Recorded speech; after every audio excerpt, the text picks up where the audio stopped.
শ্রীকৃষ্ণ চৈতন্য প্রভু জীবে দয়া করি সপার্ষদস্য ধাম সহয়াবতরি। হরে কৃষ্ণ, ধন্যবাদ, প্রণাম। আমরা শ্রীল কৃষ্ণদাস কবিরাজ গোস্বামী কৃত শ্রী চৈতন্য চরিতামৃত আদি লীলায় আছি। সপ্তম পরিচ্ছেদ চলছে। আজকে আমরা শ্লোক সংখ্যা 97 থেকে শুভারম্ভ করিব। শ্রী চৈতন্য চরিতামৃতম আদি 7.97 onwards।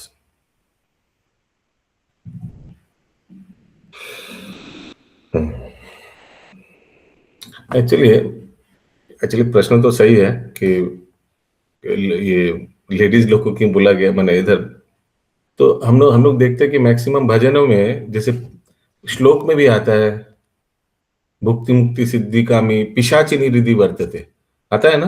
तावत भक्ति शुकस यात्रा कथम अभ्युदय भवेत।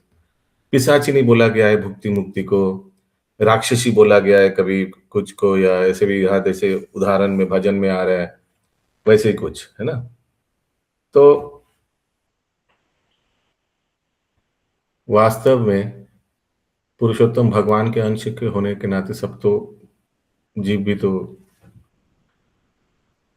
नहीं, जीवों में हिसाब से ऐसे देख सकते हैं कि वास्तव में सभी तो पुरुष है और पुरुषों में उत्तम है भगवान श्री कृष्ण, और पुरुषों में हृदय में ये सब आ सकता है, ये सब काम क्रोध लोभ मद मात्सर्यता या मोक्ष पाने का इच्छा भोग वांछा, उसीलिए शायद ये सबको पिशाचिनी डाकिनी ये सब भजनों में आते हैं ना, may be. Yes, Rajiv Prabhu आपका क्या मत है? अद्भुत चरण प्रभु और Hiranmay Gauranga Prabhu, what is your opinion? Satyanarayan Prabhu आपका क्या विचार है?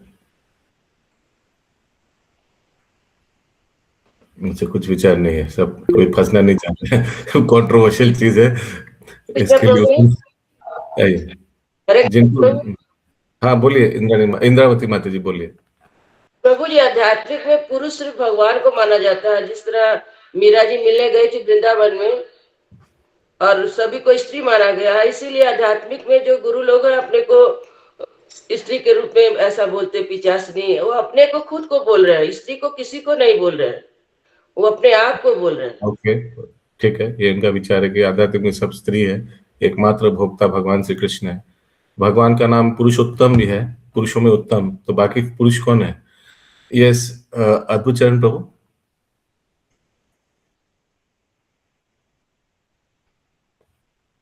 ओके, आगे बढ़ते हैं, देखते हैं क्या होता है। तो अभी 97 में देखते हैं कविराज गोस्वामी क्या बोल रहा है। कृष्ण नामे जे आनंद सिंधु आस्वादने, কৃষ্ণ নামে যে আনন্দ সিন্ধু আস্বাদন, ब्रह्मानंद तार आगे खातोदक सम। ব্রহ্মানন্দ তার আগে খাতোদক সম। अच्छा रुकिए, डांस टीचर हाथ उठाया है। Yes sir. हरे कृष्ण, हरि बोल, दंडवत प्रणाम। हरे कृष्ण। प्रभु जी ভক্তিকে প্রেমে রূপান্তরিত করতে গেলে মমতা চাই। মমতা ছাড়া ভক্তিকে আনন্দে প্রেমে যদি ট্রান্সফার করতে হয় তাহলে মমতা চাই। সে মমতা বই নারীদের মধ্যে আছে। ভগবান শ্রীকৃষ্ণ সেই দিনই বলে যে অন্নকূটে যখন অন্ন एक्चुअली प्रश्न शायद प्रभु ने समझा नहीं, क्या प्रश्न चल रहा है, टॉपिक क्या चल रहा है। ओके, यहाँ इसका अनुवाद पढ़ते हैं। हरे कृष्ण महामंत्र कीर्तन करार फले जे आनंदामृत सिंधु आस्वादन करा जाए, तार तुलनाय ब्रह्मानंद होच्छे अगभीर खादेर जलेर मतो। माने अगभीर, जो खाद में या जो गड्ढे में डेप्थ नहीं है, उसमें कितना पानी अटकेगा, थोड़ा। जैसे और एक उदाहरण देते हैं, कभी बहुत आचार्य लोग के गो गाय के बछड़े के पैर पे जितना खुर में जितना पानी अटकेगा उतना। तो ये ब्रह्मानंद जो है, यानी महाप्रभु बोलना चाह रहे जो ये मायावाद लोगों का जो ब्रह्मानंद का सुख है, ये बहुत तुच्छ है सेवानंद या भक्ति आनंद के तुलना में। समझ में आ रहा है? हरे कृष्ण महामंत्र कीर्तन करार फले जे आनंद अमृत सिंधु यानी सागर जैसा है, और ब्रह्मानंद क्या है? एकदम छोटा गड्ढे में पानी जैसा है। तार तुलनाয় ब्रह्मानंद হচ্ছে অগভীর খদের জলের মতো। তাৎপর্য, ভক্তিরসামৃত সিন্ধু পূর্ব 1:38 বর্ণনা করা হয়েছে। ब्रह्मानंद भवेद, नहीं नहीं क्या ट्यून होगा, ब्रह्मानंद देखना पड़ेगा, सी आदि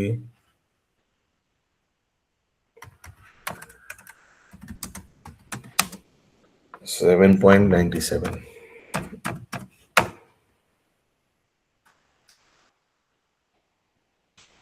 ब्रह्मानंद भवेतेश चेत परार्थ गुणीकृत नैति भक्ति सुखम भोदे परमानुतुलमपि।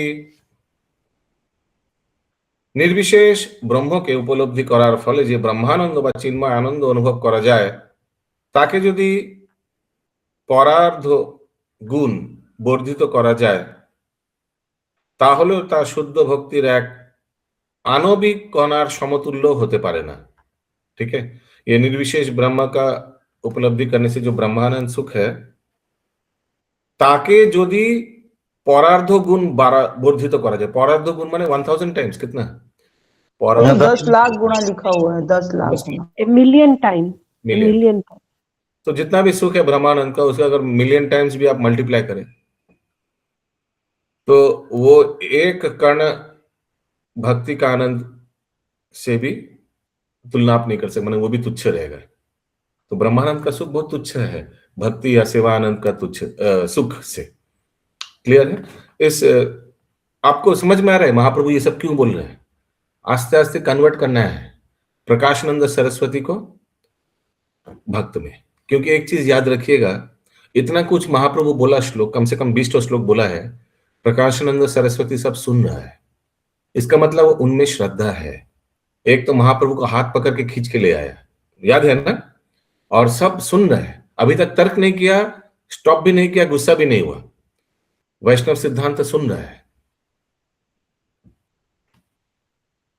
अभी महाप्रभु एक श्लोक कोट कर रहे हैं, ये श्लोक हरि भक्ति सुधोदय में है। हरि भक्ति सुधोदय कौन लिखा हमको मालूम नहीं, शायद महाप्रभु के आगे कोई लिखा होगा।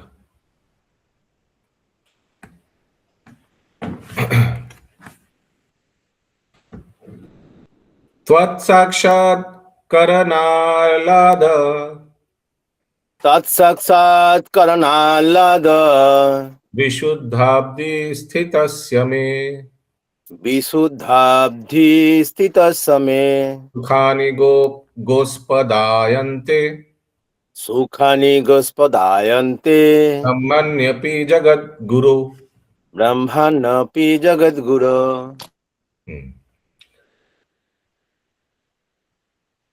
शुद्ध, मैं तात्पर्य पहले पढ़ रहा हूं। शुद्ध भगवत सेवाय जे दिव्य आनंद आस्वादन करा जाए ता समुद्रेर मतो, और जड़जागतिक सुख एवं एमनकि निर्विशेष ब्रह्म उपलब्धि प्रसूत सुख ठीक गोस्पादेर जलेर मतो। गोस्पादेर जलेर माने वही गाय का बछड़े का पैर में जितना पानी उसका जैसा। এই শ্লোকটি হরিভক্তি সুধোদয় থেকে উদ্ধৃত। अनुवाद, हे जगत गुरु भगवान, शायद कोई भक्त भगवान को संबोधन कर रहा है, প্রত্যক্ষভাবে তোমার দর্শন লাভ করে আমি আনন্দের সমুদ্রে নিমজ্জিত হয়েছি। তার ফলে এখন আমি বুঝতে পারছি যে ব্রহ্মানন্দের তথাকথিত সুখ গো-বাছুরের পায়ের খুরের চাপে তৈরি ছোট গর্তের মতো জলের মতো, মানে वेरी वेरी तुच्छ है ब्रह्मानंद का सुख। कैसे? तो हमको तो लग रहा है ये शायद कौन कर सकता है जो निर्विशेष ब्रह्म का आस्वादन कर रहा था, अभी भगवान का उपलब्धि किया हो सकता। अच्छा, नारद मुनि, नारद मुनि का श्लोक है, ओके। ব্রহ্মানন্দে তথাকথিত সুখ, ओके।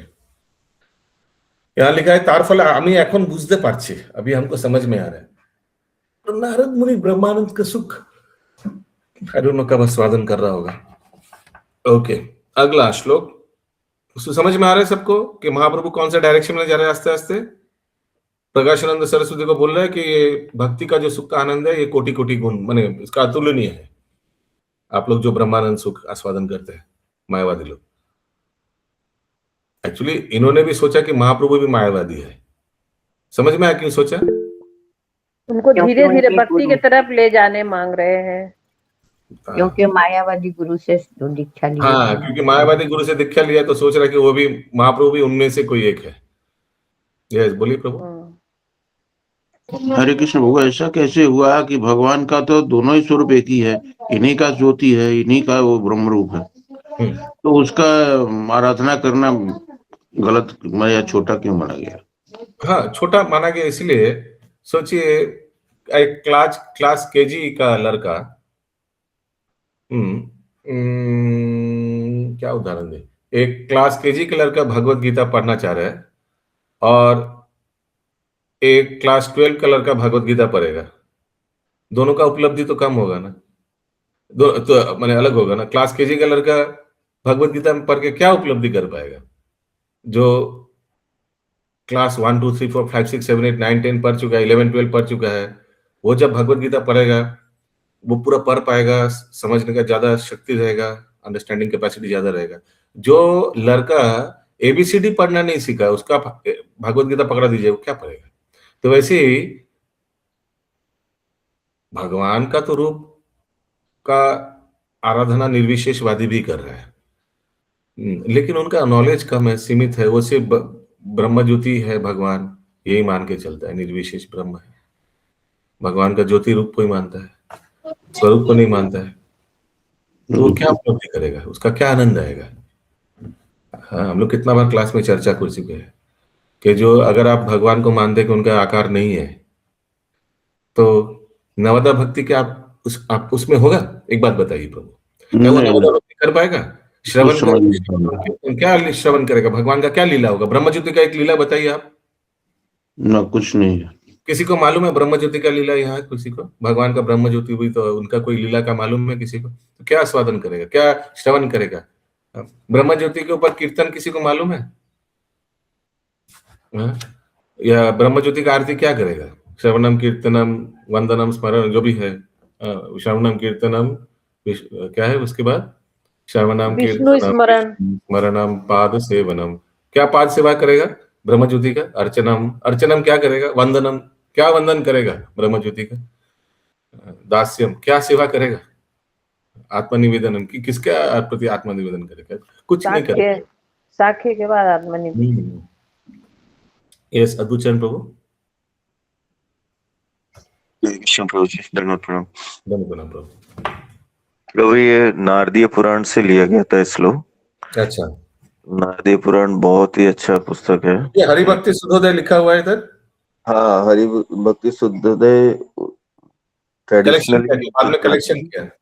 हाँ, उसी से लिया हुआ है। नारद मुनि और सौनक आदि ऋषि और प्रहलाद महाराज और भी जो अच्छे भक्त थे उनके ट्रांसलेशंस हैं, उनका क्या भाव है भगवान के प्रति, उसके बारे में है पूरा। हाँ, हमको उसीलिए लगा नारद मुनि का ये श्लोक शायद नहीं होगा, शायद हो सकता है कि ये चतुष कुमार का होगा, क्योंकि लिखा है, देखिए श्लोक में क्या लिखा है, तारफला एखोन आमी बुझते पारछि, अभी हमको समझ में आ रहा है। तो हो सकता है कि भगवान का चरणों का तुलसी गंध नाक में अंदर जाने के बाद समझ में आ रहा है कि ब्रह्मानंद तो एकदम नगण्य है, ऐसे कुछ है ना। नारद मुनि और सौनक जी के बीच में ये कन्वर्सेशन हो रहा है इस पूरे। कैसे फिर हे जगत गुरु भगवान, श्लोक में तो ये आ रहा है, हे जगत गुरु भगवान, अनुवाद में। हाँ, तो भगवान और किसका बीच में है ना प्रभु जी, प्रहलाद महाराज की टीचिंग्स के ऊपर ही चर्चा होती है और भी जो भक्त हैं उनके टीचिंग्स के ऊपर ही चर्चा हो रही है आपस में। अच्छा। बहुत पुस्तक है, बंगाली में भी अवेलेबल है प्रभु। अच्छा, ये कौन लिखा है हरिभक्ति सुधोदय? हरिभक्ति सुधोदय एक्चुअली नारद मुनि का है और कंपाइलेशन बाद में फिर राम नारायण विद्यार्थी ने किया है बंगाली में। अच्छा, श्री राम नारायण विद्यारत्न। अच्छा, और महाराज जी ने भी किया, गौड़ी संप्रदाय, गौड़ी मठ में भक्ति प्रांजन यति महाराज ने इसको इंग्लिश में ट्रांसलेट किया है। अच्छा, यस। अच्युत करुणेश्वर प्रभु समझ में आया? दोनों ही उपासना कर रहा है, लेकिन क्या तुच्छ है? हाँ ठीक। अगला श्लोक 99।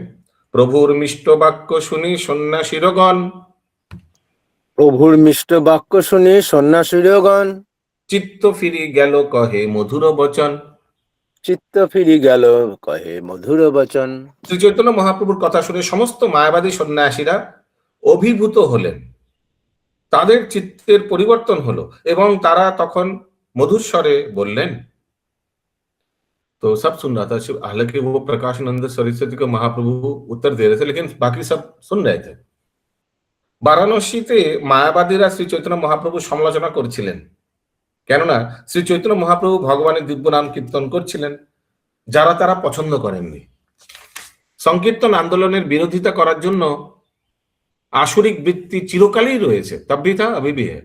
শ্রী চৈতন্য মহাপ্রভুর সময় যেমন ছিল তেমনি তারাও বহু আগে প্রহ্লাদ মহারাজের সময় তা ছিল। প্রহ্লাদ মহারাজ সংকীর্তন করতে যদিও তার পিতা তা পছন্দ করতেন না, তার ফলে পিতা ও পুত্রের মধ্যে বিরোধ হয়। ভগবদ গীতায় 7ম অধ্যায় 15 শ্লোকে ভগবান বলছেন, নামাং দুষ্কৃতি নো মূঢ়া প্রপদ্যন্তে নরাধমা माया परित्यज्ञान आशुरं भावम आश्रिता। যারা অত্যন্ত মূর্খ, 6 प्रकार का जो नहीं आता है, যারা নরাধম, যাদের জ্ঞান মায়ার দ্বারা অপহৃত হয়েছে, এবং যারা আসরিক ভাবাপন্ন, 4 জন। এই সমস্ত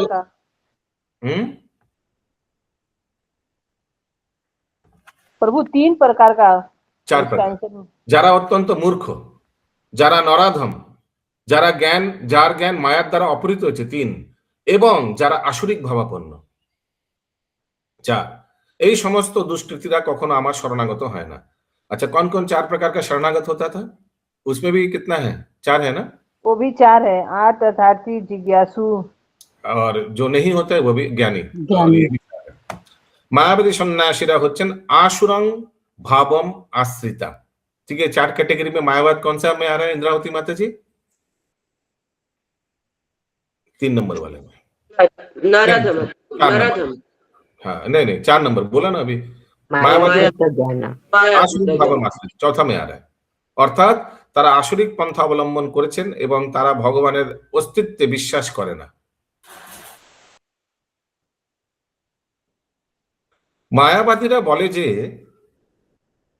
সবকিছুর পরম উৎস হচ্ছে নির্বিশেষ, এবং এভাবেই তারা ভগবানের অস্তিত্ব অস্বীকার করে। देखिए, मैं फिर से बता रहा हूं, यहाँ मायावाद यानी प्रभुपाद किसको बोलना चाह रहे हैं? श्रील प्रभुपाद निर्विशेषवादी को बोल रहे हैं, है ना? पर क्या तो समझ में आ रहा है ना? अभी मायावाद is a very big umbrella. Prabhupada ji इस वर्ड को कभी कभी निर्विशेषवादी के लिए बोला जा रहा है, बोल रहे हैं अभी, लेकिन कभी कभी जो व्यक्ति भगवान को चीपली लेता है, यानी बोलते भगवान है कोई, लेकिन वो जब जड़ जगत में आता है तो उनका लीला में वो भी फंस जाता है, माया में बच जाता है। ये सब मायावादी है, ये भी मायावाद में आता है। अभी जो प्रसंग चल रहा है निर्विशेषवादी का चल रहा है। मैं फिर से लाइन पढ़ रहा हूं। মায়াবাদীরা বলে যে সবকিছুর পরম উৎস হচ্ছে নির্বিশেষ এবং তারা ভগবানের অস্তিত্ব স্বীকার করে না। ভগবান নেই এই কথা যারা বলে তারা সরাসরি ভাবে ভগবানের অস্তিত্ব অস্বীকার করে। তারা যারা বলে ভগবান আছেন কিন্তু তা মাথা নেই, পা নেই, হাত নেই, তিনি কথা বলতে পারেন না, শুনতে পারেন না এবং খেতে পারেন না, তারা হচ্ছে পরোক্ষভাবে ভগবানের अस्तित्व के अस्वीकार करे। ওরা বলতে ভগবান আছে, लेकिन भगवान कुछ ये सब नहीं कर सकता क्योंकि भगवान ज्योति है। যে মানুষ দেখতে পায় না তাকে বলা হয় অন্ধ, আর যে মানুষ চলতে পারে না তাকে বলা হয় খঞ্জ। যার হাত নেই তাকে বলা হয় অসহায়, যে কথা বলতে পারে না তাকে বলা হয় মুখ, এবং যে শুনতে পায় না তাকে বলা হয় বধির। মায়াবাদীদের মতে ভগবানের পা নেই, চোখ নেই, কান নেই এবং হাত নেই, তা পরোক্ষভাবে ভগবানকে অন্ধ, মুখ খঞ্জ, অসহায় আদি বলে অপবাদ দেওয়ার ছাড়া আর কিছুই নয়। তাই যদিও তারা নিজেদের বৈদান্তিক বলে প্রতিষ্ঠা করে, কিন্তু প্রকৃতপক্ষে তারা হচ্ছে মায়া অপরিত্য জ্ঞানা, অর্থাৎ যদিও তাদের বড় বড় পণ্ডিত বলে মনে হয়, প্রকৃতপক্ষে তাদের জ্ঞান মায়ার দ্বারা অপহৃত হয়েছে, কিডন্যাপ हो गया, अपहरण হয়েছে। कोई किसी का प्रश्न है? প্রভু জি হরে কৃষ্ণ। হ্যাঁ, প্রভু জি এই যে ইয়েতে মহাপ্রভু প্রকাশনে যা বলছে বেশিরভাগটাই শ্রীধর গোস্বামীর মানে টিকা থেকে বলছে, যেটা মহাপ্রভু নিজে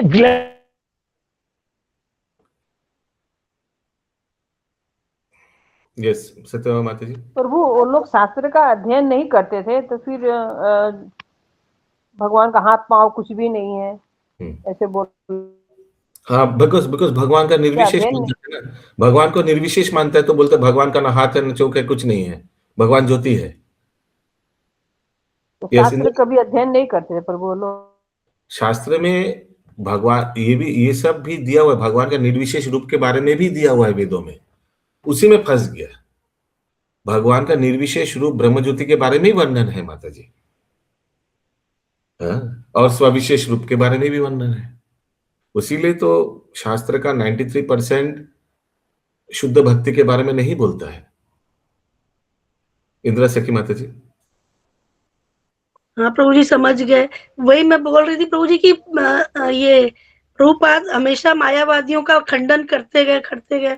अभी भी हर शास्त्र में दिखते हैं कि मायावादियों का प्रभुपाद का खंडन है, फिर भी प्रभु मायावाद का ही प्रचार सबसे ज्यादा दिखता है हर जगह।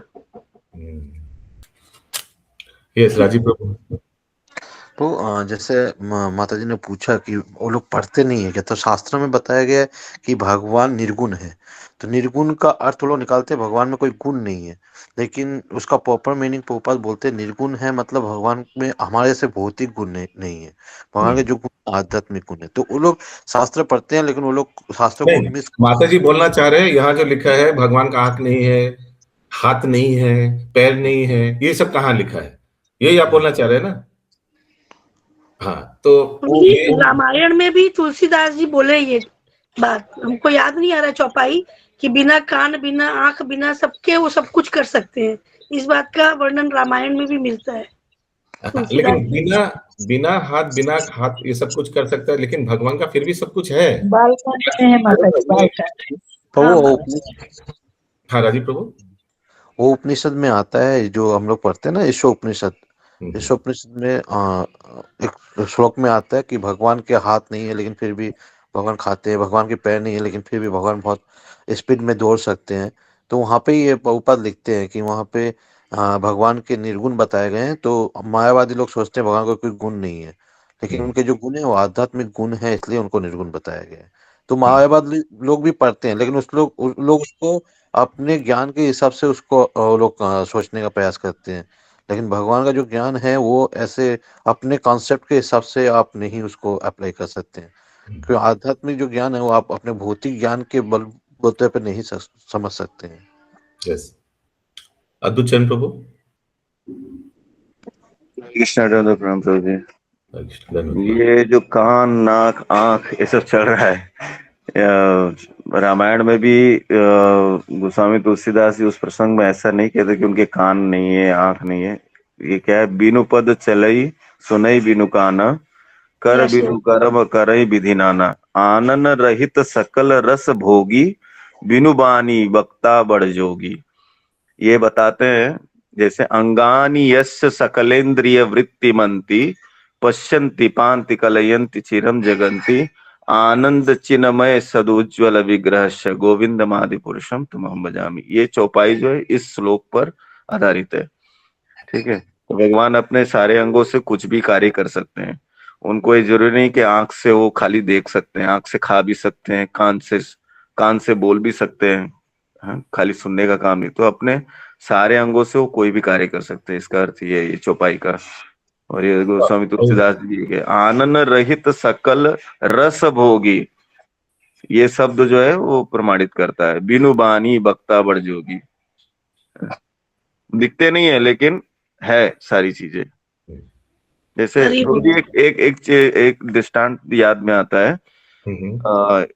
परम पूज्य राधा गोविंद गोस्वामी महाराज जी एक बार दुबई में ऐसे एयरपोर्ट पे बैठे थे और कोई मुस्लिम जो वहां पे ऑफिसर लेवल के थे वो उनको देखे और उन्होंने कहा कि आप क्या कर रहे हो? तो बोले मैं ईश्वर का नाम ले रहा हूँ, भगवान का नाम ले रहा हूँ। तो कुछ देर के बाद में नमाज हुआ तो वो नमाज करने लगे। वो काफी तर्क हुआ बीच में कि भगवान कहाँ हो सकते हैं, आप लोग पत्थर की पूजा करते हैं, इस तरीके से बहुत प्रश्न उत्तर हुए। फिर वो जब नमाज पढ़ के उठे तो फिर महाराज जी ने पूछा कि आप नमाज पढ़ रहे थे? हाँ नमाज पढ़। तो क्यों पढ़ रहे थे और किस लिए पढ़ रहे थे? वो हम अपने अल्लाह को सुनाने के लिए कि हम उनकी शरण में हैं। तो बोले अल्लाह को सुनाने के लिए मतलब उनके कान है तभी वो सुन रहे हैं। तो इस प्रकार धीरे धीरे फिर महाराज जी ने उनको कन्विंस किया और आगे फिर ये कहने का मतलब है कि भगवान के सब कुछ है, लेकिन ईशोपनिषद में भी ये श्लोक आता है। यस, ओके, आगे अगला पैरा पढ़ते हैं। মায়াবাদীরা সবসময় বৈষ্ণবদের বিরোধিতা করেন, কেননা বৈষ্ণবেরা পরম পুরুষকে সর্বকারণের পরম কারণ বলে স্বীকার করে এবং তার সেবা করতে চান, তার সঙ্গে কথা বলতে চান এবং তাকে দেখতে চায়। ঠিক যেমন ভগবানও তার ভক্তদের দেখতে, তাদের সঙ্গে কথা বলতে, তাদের সাথে একসঙ্গে বাস করতে, বসে খেতে এবং তাদের সঙ্গে নাচতে আগ্রহী। सो दोनों दोनों साइड से इंटरेस्ट है। भक्त लोग भी चाहते हैं और भगवान भी चाहते हैं भक्तों के साथ ऐसे करे। এই সবিশেষ প্রীতির বিনিময় মায়াবাদী সন্ন্যাসীদের চিত্তে अनुभूति জাগায় না। माने सविशेष रूप के प्रति उन लोग का अट्रैक्शन नहीं आता है मायावादी लोगों का। ताई हाँ बोलिए। हरे कृष्ण प्रभु, तो ये तो श्लोकों से दोनों ही सिद्ध होता है कि भगवान स्वविशेष भी है, निर्विशेष भी है। हाँ तो ये एकदम बेसिक एलिमेंट्री क्वेश्चन पूछ रहे हैं। भगवान ब्रह्म परमात्मा और भगवान रूप में, तीन रूप में है, निर्विशेष रूप में, परमात्मा रूप में और भगवान रूप में। तो कितना हजार बार हम लोग चर्चा कर चुके हैं। हाँ, तो फिर इसके लिए तर्क क्यों होता है, ये पूछ रहे हैं। तर्क क्यों होता है? तर्क क्या होता है? कोई छोटा लेवल को लेके पड़ा हुआ है, जैसे मायावादी लोग भगवान का ब्रह्म ज्योति को लेके ही पड़ा हुआ है, या निर्विशेषवादी लोग निर्विशेष का आराधना कर रहे हैं। तो इसको पक्ष बना दिया गया, ये हम इसके पक्षधर हैं, उसके पक्षधर। तो हम लोग अभी वही तो, अगर कोई निर्विशेष ब्रह्म का उपासना कर रहा है वो भी आध्यात्मिक भक्ति कर रहा है, वो भी स्पिरिचुअल लाइफ में ही है, लेकिन उसका रियलाइजेशन छोटा है, लो लेवल है। उसीलिए मैं केजी क्लास का बारे में बताया था। ठीक ठीक ठीक। तो उसका अंडरस्टैंडिंग कम है। गलत तो नहीं, हमने बोला कि भगवान का निर्विशेष कोई सोच रहे तो हाँ, भगवान तो निर्विशेष है, भगवान का निर्विशेष ज्योति का तो आराधना होता है। भगवान स्वविशेष भी है, स्वविशेष रूप सबसे श्रेष्ठ रूप है। परमात्मा भी है, कोई अगर परमात्मा आराधना कर रहा है, he also will be called a spiritualist. ऐसा नहीं कि, तो इसीलिए भगवत गीता तो सिर्फ भक्ति योग नहीं सिखाते, भगवत गीता में कर्म योग का भी दिया हुआ है। कोई कर्म का फल को अर्पण कर रहा है, लेकिन क्या वो श्रेष्ठ है? नहीं। कल हम लोग मोहन प्रभु कितना सुंदर बता रहे थे ना, रामानंद राय की शिक्षा में, महाप्रभु एक एक करके बता रहे थे, हाँ वो ठीक है, लेकिन उससे भी ऊपर क्या है? तो ठीक है मतलब क्या? वो भी तो ठीक है, लेकिन उसके ऊपर भी कोई अगर नीचे वाला चीज को लेके पड़ा हुआ है तो पड़ा हुआ है, क्या करे? ठीक है। ये सब बेसिक्स हम लोग चैतन्य चरितमृत पढ़ रहे हैं, पीएचडी लेवल का चीज, ये सब बेसिक्स इट्स अंडरस्टूड, क्लियर हो चुका है।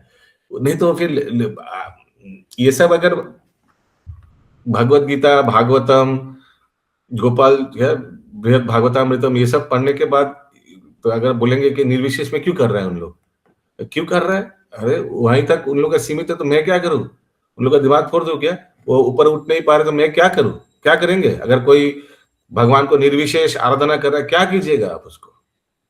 जैसे महाप्रभु क्या कर रहे हैं, कम से कम प्रचार कर रहे हैं, लेकिन we are not to touch them, because उल्टे हम लोग फंस सकते हैं। अगर कोई व्यक्ति उस स्तर पे है जहां उन लोग को खंडन करके उन लोग को भक्त बना सकते तो करिए, इसके आगे करिएगा क्या?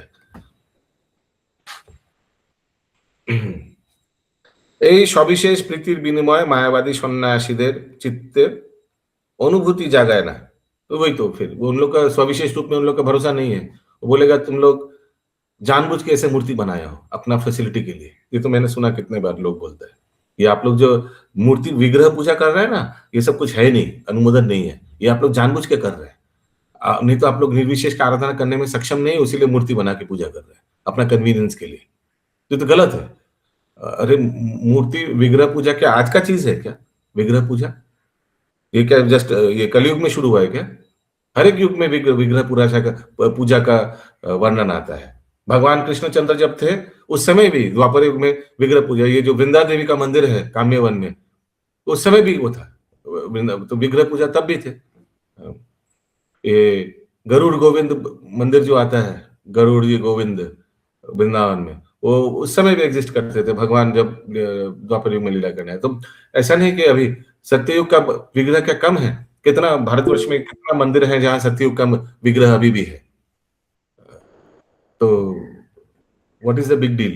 ऐसा नहीं कि विग्रह पूजा हम लोग कन्वीनियंस के लिए अभी जस्ट कलयुग में 2-4 या 50 साल 100 साल आगे शुरू किया है। और तो मालूम नहीं उन लोगों को, मूर्खता है। क्या करें? लिमिटेड नॉलेज है। आप बोलेगा क्यों लिमिटेड नॉलेज? अरे क्यों है, हम क्या करें क्यों है, इसका क्या उत्तर दे? उन लोगों का लिमिटेड नॉलेज क्यों है? अभी कोई पढ़ाई ज्यादा करेगा नहीं तो उसका लिमिटेड नॉलेज होगा। कोई किसी का भाग्य में नहीं है प्रभुपाद का संस्पर्श या प्रभुपाद का अनुयायी का संस्पर्श में नहीं आया तो क्या करें? लिमिटेड नॉलेज है। हम लोग इस्कॉन संस्था या इस्कॉन का भक्त लोग कितना लोग है अभी? कितना है अभी कलकत्ता का पॉपुलेशन? 4-5 करोड़ ऐसे कुछ होगा। हम लोग का कॉन्ग्रेगेशन कितना बड़ा है इस्कॉन कलकत्ता का? मोहन प्रभु जी बता रहे थे 3.5 या 4,000। 4,000 कुछ है। 4,000 माने इट इज नेग्लिजिबल। लेकिन शास्त्र में भी तो ऐसे दिया हुआ है। वेरी वेरी फॉर्चुनेट, कितना करोड़ों कर्मीज में से कुछ ज्ञानी बनता है और उन कुछ ज्ञानी में से कोई योगी बनता है, उस योगी में से कोई भक्त बनता है और वो भी कोई भगवान का निर्विशेष का, कोई परमात्मा का, फिर कोई भगवान का स्वविशेष का। स्वविशेष में भी कैटेगरी है। कोई भगवान का ऐश्वर्य रूप में पूजते हैं, नारायण विष्णु का। ये भगवान कृष्णचंद्र का भक्त बहुत रेयर है। लेकिन माय पॉइंट इज ये सब प्रश्न अभी इस लेवल में पूछना, क्लास का समय बर्बाद होगा। अभी अगर एलिमेंट्री क्लियर नहीं हुआ, ये चैतन्य चरितामृत हम लोग पढ़ रहे हैं, आगे बढ़ेंगे नहीं। Very very basics. बोलिए इंद्रा सखी माता जी। हरे कृष्णा। प्रभु जी दंडवत प्रणाम। प्रभु जी मेरा और प्रभु जी के बीच में थोड़ा विचार विमर्श भी हो गया, तर्क भी हो गया। प्रभु जी बोल रहे कि दूध से दही बनता है तो भगवान पूर्ण है, तो भगवान का हर चीज पूर्ण है, तो फिर दही से दूध तो वेरी स्लोली बताइए, क्योंकि प्रश्न समझना भी पड़ेगा ना, नहीं तो उत्तर उल्टा पुल्टा दे देंगे। दही से दूध अगर बन सकता है तो फिर दही से दूध से दही बनता है, तो फिर दही से दूध वापस से क्यों नहीं बन जाता है? अगर भगवान पूर्ण है, उनका सब कुछ पूर्ण है, इसलिए। अच्छा, फर्स्ट ऑफ ऑल ये जो एग्जाम्पल किया जाता है ये शिव जी के लिए बताया, वी यूज इज जनरली। अभी don't think that every example दही से दूध, तो फिर दही से तो रबड़ी भी बना सकते हैं, दही से हम लोग ढोकला बना सकते हैं, क्या दही से और क्या क्या बना सकते हैं, तो उसका क्या एग्जाम्पल दिया जाता है एक पर्टिकुलर सिद्धांत को एस्टेब्लिश करने के लिए। यानी भगवान खुद अपने आप में विकार लाता है, तमोगुण का विकार लाता है शिव जी का रूप धारण करने के लिए। ओके, जिस तरह दही में थोड़ा हम लोग साइट्रिक एसिड देते हैं, विकार देते हैं दही में कन्वर्ट करने के लिए, क्योंकि दही दूध प्योर है, दही में थोड़ा विकार है। तमोगुण में थोड़ा विकार आता है, क्योंकि विकार नहीं लाने से संहार यानी प्रलय ये सब नहीं कर पाइएगा। आप काटाकुटी करिएगा शुद्ध सतोगुण में नहीं हो पाएगा। सोचिए, अभी वो राधेश्याम प्रभु उदाहरण देते हैं, अभी सुबह सुबह आप किसी को थप्पड़ मारा और फिर माला लेके बैठ के जप कीजिएगा हरे कृष्ण, होगा क्या? नहीं हो पाएगा। फ्यू जॉब्स आर लाइक आप, हाँ तो कुछ है ऑड जॉब्स समझते हैं आप? ये जैसे लीगल डिपार्टमेंट सोचिए, एक बड़ा बड़ा ऑफिस है, रिलायंस कंपनी, बहुत बड़ा बड़ा ऑफिस, इसमें एक लीगल डिपार्टमेंट है ना? क्या ये बहुत अच्छा कार्य है? उस डिपार्टमेंट में क्या बहुत अच्छा चीज चलता है? नहीं। तो क्या उस डिपार्टमेंट को हटा दे? नहीं, हटा नहीं सकते, बहुत इंपॉर्टेंट है, नहीं तो कंपनी हट जाएगा 2 दिन बाद। तो वैसे ही विकार लाना पड़ता है। तो उसीलिए ये एग्जाम्पल दिया जाता है कि दूध में थोड़ा दूध तो प्योर है, होपफुली प्योर है उसमें थोड़ा विकार लाया जाता है सो दैट वो शिव जी में परिवर्तन हो, और शिव जी भगवान ही है लेकिन उनमें विकार लाया तो शिव तत्व बनकर फिर शिव जी संहार करते, प्रलय करता है, एक्सेट्रा एक्सेट्रा। भूत प्रेतों को चराते, नहीं तो कौन चराएगा? भूत प्रेतों को कौन चराएगा? कौन इन लोग को उद्धार करेगा? अभी कृष्णचंद्र भगवान तो आएंगे नहीं उस रूप में भूत प्रेतों के साथ, हम तो कभी सुने नहीं। कोई लीला आता है कि भगवान कृष्णचंद्र बांसुरी बजाते बजाते भूत प्रेतों को डांस कराया या उद्धार किया? आता नहीं है। तो भगवान इस रूप धारण करते हैं, शिव जी का रूप धारण करते हैं, इस ऑड जॉब भूत प्रेतों को किसी तरह से उधर। तो इन लोग का तो क्या हो जाएगा? इन लोग का तो फिर कोई फ्यूचर ही नहीं है, सड़ेगा। प्रभु जी ये सब मटेरियल लेवल पे ही है, सब कुछ मटेरियल वर्ल्ड के लिए ही बना हुआ है ये एकदम सिस्टम। पुरुष अवतार, ये विकार, सही बोला आपने। स्पिरिचुअल क्या ये शिव जी का कोई कार्य है स्पिरिचुअल वर्ल्ड में? माने कैलाश जी का है, लेकिन शिव जी का ये जो नेगेटिव कार्य भूत प्रेत क्या उधर भगवान के धाम में भी ये सब चढ़ाते हैं? उन लोग का स्थान ही नहीं है उधर जाने का। ठीक है, तो ये है, ये एग्जाम्पल इसके लिए विकार। नीरम यथा दधि विकार विशेष योगट, ये जो श्लोक है ये किस लिए है? ये वो पर्टिकुलर सिद्धांत को एस्टेब्लिश करने के लिए। बस उस एग्जाम्पल को उसी तक सीमित रखिएगा। अभी आप बोलेंगे अच्छा दूध में साइट्रिक एसिड देने से ये हो गया, दूध में हम थोड़ा फ्रूट जूस डालेंगे तो क्या होगा? वो अलग, वो एग्जाम्पल सब में सेट ही नहीं होता है। वो पर्टिकुलर इसके लिए दिया गया है। ओके, टाइम हो गया। तो मैं यही एक्सपेक्ट करूंगा, जैसे क्या बोले अभी, मंदिर में जब पुजारी लोग आएंगे तो मंदिर में से कोई पुजारी आया, आकर अगर कोई प्रश्न किया हेड पुजारी को कि अच्छा हम लोग नहाते क्यों हैं? बिना नहा के इधर आकर पूजा कर सकते हैं, अच्छा ये ब्रश नहीं करके चलेगा इधर? तो फिर अभी उसी में फिर पूजा ही नहीं होगा, फिर उसी में उत्तर देते देते सब चला जाएगा। जब इस क्लास में प्रवेश किया है, चैतन्य चरितामृत हो रहा है, you are expected know all this basics, you are expected to know all this basics. Otherwise कैसे हम लोग अभी बोलेंगे कि ब्रह्म ज्योति में क्यों उन लोग फंसा हुआ है? क्यों फंसा हुआ है? उन लोग का जाके पढ़िए, उन लोग का जाके पूछिए क्यों फंसा हुआ भाई, बेटा तुम क्यों फंसे हो ब्रह्म ज्योति में? भगवान का सविशेष रूप का आराधना करो, उसमें मैं क्या करूं? मैं क्या कर सकता हूँ? हाँ, नहीं तो क्लास में एक दो श्लोक होगा और बाकी आगे बढ़ेगा ही नहीं। You are expected to know all this, मैं ये बार बार चीज बता रहा हूँ, you are expected to know all these things. नहीं तो वो बेसिक्स के लिए कुछ दूसरा क्लास कराना पड़ेगा। यस, अद्भुत चरण प्रभु। आई मीन बेसिक्स डाउट्स रहना अच्छा है, वेरी गुड, लेकिन अभी जो चल रहा है ये बुक, फिर इस बुक में वो स्वाद नहीं आ पाएगा, वो रस नहीं आ पाएगा। आप क्लास 12 में 12 का क्लास 12 में पूछिएगा ए के बाद बी क्यों आता है, हाँ, तो क्या बोलो अभी इस लेवल में ये पूछने से समय बर्बाद होगा। मुझे याद रहता है। अद्भुत चरण प्रभु। हरे कृष्ण प्रभु जी, प्रणाम। ये ज्ञान का स्तर जितना होता है उसके हिसाब से भी लोग सोचते हैं ना प्रभु, और जो मायावादी सिद्धांत है वो शुष्क ज्ञान पर आधारित है। वहाँ भाव आगे की जो नवधा भक्ति इत्यादि हो, वहां पे ऐसा कुछ नहीं है, खाली जो पढ़ा उसको ही अंगीकार कर लिया, वो भी अपूर्ण रूप से अंगीकार किया, एक पक्ष को पकड़ के, इस वजह से मायावाद होता है। तो स्तर अलग ही है वहां, तो दिव्य ज्योति तक भी नहीं पहुंचे हैं वो एक्चुअली देखा जाए एकदम। So my point is you are expected to know all this. तो चैतन्य चरितामृत क्या होगा फिर? बोलिए अभी ये परपोर्ट इंटरेस्टिंग है, इसका आस्वादन कैसे करिएगा व्यक्ति? एनीवेज, ये और 2 मिनट लेंगे, इस पैराग्राफ को खत्म करते हैं। पैराग्राफ का बीच में छोड़ना ठीक नहीं लगता है। ए सविशेष कहाँ गए? उसीलिए मैं बंकिम प्रभु का प्रश्न वश्न कुछ ले नहीं ले रहा हूँ, ऐसा चीज नहीं बाबू जी ये बोले सविशेष, थैंक यू। ना सविशेषवादी निर्विशेषवादी सविशेषवादी, मैं आपको पूरा टाइम दूंगा, हम लोग जब क्विज खेलेंगे फिर आप बंकिम टाइम है, वो बंकिम टाइम है आपके लिए, पूरा सब जितना तत्व है सब सुना दीजिएगा उस समय। यस, अद्भुत चरण प्रभु। हरे कृष्ण प्रभु जी। और ये जो रामायण का उदाहरण दिया जाता है ना प्रभु जी, तुलसीदास कृत रामायण का, ये भक्तों के बीच में बैठ के, जो वैष्णव भक्त इस्कॉन के खास करके उनके बीच में बैठकर सुने तो ज्यादा बेटर है, और नहीं तो ये मायावाद के दर्शन को ज्यादा ये करता है। कुछ श्लोक वैसा है, कंस्ट्रक्शन भी वैसा है कि बहुत मिसलीडिंग हो सकता है, मिसलीडिंग कर सकते हैं, लोग घुमा देगा इसको। यस प्रभु जी, इसीलिए प्रभुपाद महाराज ने इसको ये नहीं किया कि हाँ पढ़िए। कई बार कुछ लोग कोट करते हैं कि रामचरितमानस नहीं पढ़ना चाहिए तुलसीकृत। तो कारण यही है क्योंकि भक्तों के बीच में नहीं पढ़ेंगे तो भ्रम हो जाएगा। हालांकि तुलसीदास जी का ये भाव नहीं था प्रसंग को देने के लिए। Okay, just take 2 minutes and finish this para. তাই কাশীর মায়াবাদী সন্ন্যাসীদের শ্রী চৈতন্য মহাপ্রভুর সঙ্গে সাক্ষাৎকারের উদ্দেশ্য ছিল ভগবান সম্বন্ধে তার সবিশেষ ধারণাকে परास्त करा।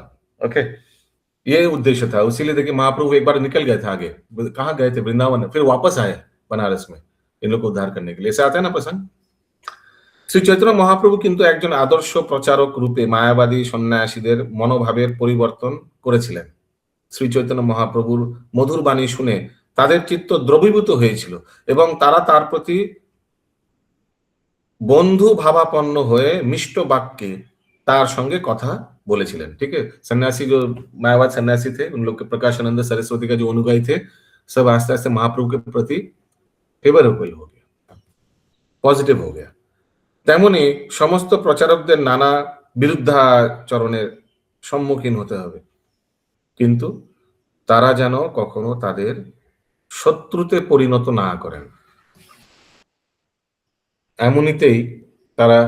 এমনিতেই তারা শত্রু, আর তার উপর যদি তাদের সঙ্গে কর্কশভাবে ও অবিনীতভাবে ব্যবহার করা হয় তাহলে তাদের শত্রুতা কেবল বৃদ্ধি পাবে। हाँ, इसलिए मायावादी के साथ ज्यादा झगड़ा वगड़ा नहीं करना, ज्यादा क्या एकदम नहीं करना चाहिए। ऐसे भी नेगेटिव है बेचारा, और भी नेगेटिव हो जाएगा वैष्णव सिद्धांतों के प्रति। देखिए महाप्रभु कितना सुंदर उन लोग को कन्वर्ट कर दिया, विनीत भाव से कितना लोग अच्छा से कन्वर्ट हो जाता है। তাই আমাদের কর্তব্য হচ্ছে যতদূর সম্ভব শ্রী চৈতন্য মহাপ্রভুর পদাঙ্ক অনুসরণ করা এবং শাস্ত্রের উদ্ধৃতি ও আচার্যদের সিদ্ধান্ত উপস্থাপন করে তাদের চিত্তে প্রত্যয় উৎপন্ন করা। এইভাবেই আমাদের ভগবত বিদ্বেষীদের পরাস্ত করতে চেষ্টা করতে হবে। अभी प्रभुपाद जी बोले चेष्टा करते হবে, कोई बोलेगा कि भाई दूसरा जगह तो लिखा है इन लोग का मुंह भी नहीं लगना चाहिए। तो अगर आप सक्षम हैं और सामने वाले में श्रद्धा है, महाप्रभु सक्षम थे एकदम साक्षात भगवान, सामने वाले पे श्रद्धा था, यस, प्रकाशानंद सरस्वती में श्रद्धा था, उन्होंने महाप्रभु का हाथ पकड़ के बीच में लाया, महाप्रभु इतना कुछ बोला, चुपचाप सुन रहे हैं ना, चुपचाप सुन रहे हैं ना प्रकाशानंद सरस्वती, बंद तो नहीं करा दिया, झगड़ाझाटी तो नहीं किया, तो इनमें श्रद्धा था। इसीलिए महाप्रभु भी आगे बताया उनको, पहले में खंडन कर देता तो फिर बोलने का चांस ही नहीं देता तो फिर हो जाता। महाप्रभु ये स्थान काल परिस्थिति एकदम फेवरेबल था, इसीलिए महाप्रभु ने प्रचार किया प्रकाशानंद सरस्वती। तो ऐसा अगर हम लोग कभी मिल जाए कोई मायावाद, पहले खुद सक्षम है, ठीक है, और सामने वाला भी श्रद्धा है, ठीक है, तो बताइए उनको अपना वैष्णव सिद्धांत, सुनने के लिए तैयार है तो बताइए, प्रॉब्लम क्या है। এখানে রহিল গ্রন্থ, সরি और एक সেন্টেন্স বাকি है। তাই আমাদের কর্তব্য হচ্ছে যতদূর সম্ভব শ্রী চৈতন্য মহাপ্রভুর পদাঙ্ক অনুসরণ করা। हो गया ये। এখানে রহিল গ্রন্থ অমৃত লহরী, বদন ভরিয়া সবে বল হরি হরি।